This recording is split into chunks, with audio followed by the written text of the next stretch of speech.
Perkenalkan, nama saya Anastasia Anissa Yuanitasari dengan NIM 21055160009, jurusan S1 Manajemen dari Fakultas Ekonomika dan Bisnis, ingin membawakan hasil skripsi saya yang berjudul Pengaruh Inflasi, Suku Bunga dan Nilai Tukar Rupiah terhadap harga saham Infobank periode 2018 sampai 2020. Saham dinilai sangat penting bagi perusahaan karena saham merupakan salah satu instrumen penambah modal bagi perusahaan. Bank adalah salah satu di antara sektor krusial untuk berlangsungnya perekonomian bangsa, sehingga perbankan dapat dianggap sedemikian pentingnya karena perbankan adalah satu di antara lembaga yang bisa menolong dan membantu menjadi perantara penyaluran uang kepada masyarakat luas. Pentingnya harga saham bagi perbankan selain karena pasar modal ialah bagian dari sistem finansial yang juga karena beberapa perbankan adalah emiten pada pasar itu. Infobank 15 merupakan indeks yang menilai kinerja harga dari 15 saham bank yang mempunyai aspek fundamental kuat serta likuiditas perdagangan Indonesia yang tinggi yang terdapat pada Bursa Efek Indonesia. Bank Indonesia mengartikan inflasi sebagai keadaan di mana terjadi kecenderungan kenaikan harga secara berkelanjutan dan menyeluruh. Sedangkan tingkat suku bunga melambangkan harga dari penggunaan investasi yang menjadikan salah satu pertimbangan seseorang untuk menempatkan dana mereka dalam bentuk investasi. Nilai tukar juga bagian dari faktor ekonomi makro yang mampu berdampak terhadap kenaikan dan menurunkan harga saham yang ada. Variabel bebas pada penilaian ini adalah inflasi, suku bunga, dan nilai tukar, sedangkan untuk variabel terikat adalah harga saham Infobank 15. Berdasarkan penjelasan sebelumnya, maka hipotesisnya adalah H1, inflasi memberi pengaruh pada harga saham, H2, tingkat suku bunga memberi pengaruh negatif pada harga saham, H3, nilai tukar memberi pengaruh negatif pada harga saham. Metode analisis pada data untuk melihat ini menggunakan data tim series serta pengerjaan memakai OLS, model penelitian pada studi. Hasil dan pembahasan. Untuk yang pertama, analisis regresi linear berganda, di mana dilakukan dengan menggunakan deteksi multikolinearitas, dan deteksi ini bermaksud untuk mengetahui benarkah didapati hubungan antara variabel independen dalam model regresi. Jika hasil didapatkan lebih besar dari 0,10 serta hasil VIF lebih kecil dari 10, artinya tidak ditemukan gejala multikolinearitas.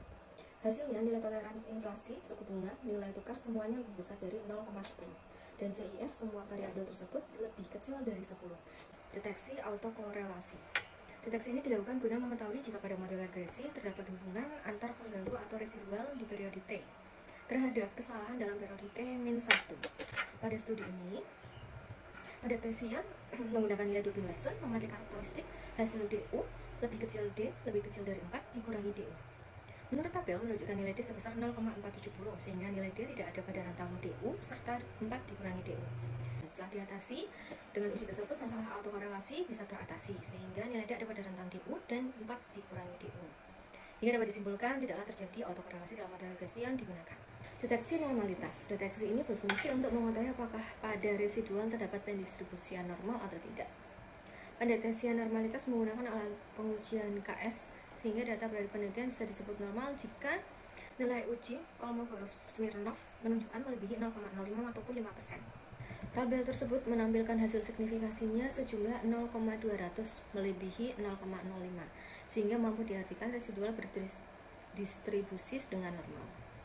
Uji T dilakukan supaya mendapati benarkah ditemukan pengaruh dari variabel inflasi, suku bunga, serta nilai tukar pada harga saham. Secara parsial, pengujian ini menggunakan nilai T-tabel, yaitu sejumlah 1,673. Sedangkan pengujian F memiliki tujuan guna mendapati adakah pengaruh yang terjadi dengan persamaan pada variabel terikat ketika seluruh variabel bebas dimasukkan pada model. Melalui tabel dapat dijelaskan hasil regresi menunjukkan inflasi tidak mempengaruhi indeks harga saham Infobank 15 dikarenakan hasil T hitung sebesar 1,497, tidak melebihi T-tabel.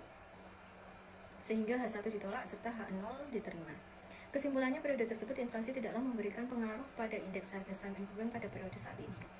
Lak suku bunga hasilnya memberi pengaruh negatif pada indeks harga saham Infobank 15 dikarenakan hasil T hitung 2,057 melebihi hasil T tabel 1,673 sehingga H1 diterima dan H0 ditolak.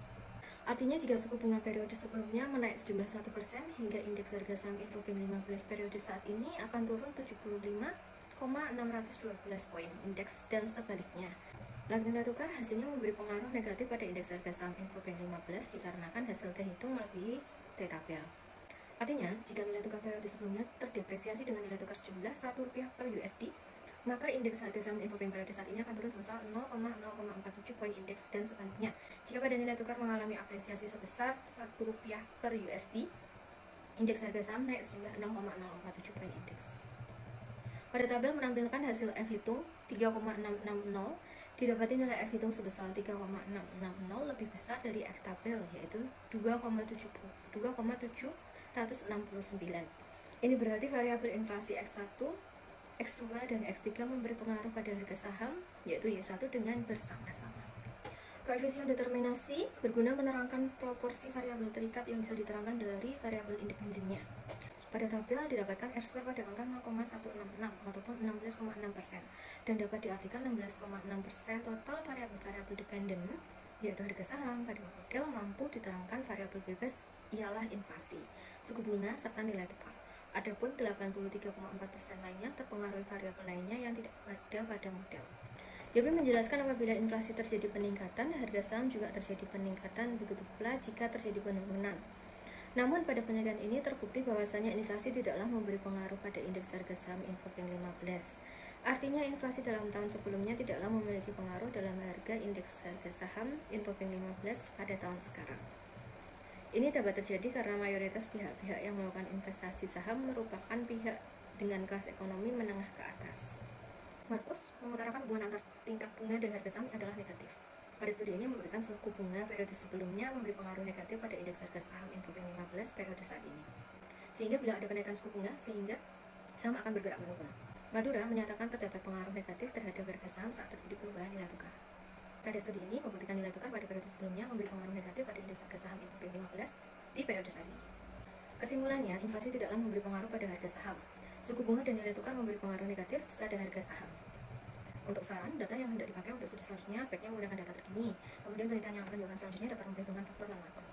Sekian presentasi skripsi dari saya yang berjudul pengaruh inflasi, suku bunga dan nilai tukar rupiah terhadap harga saham Infopeng periode 2018 sampai 2022.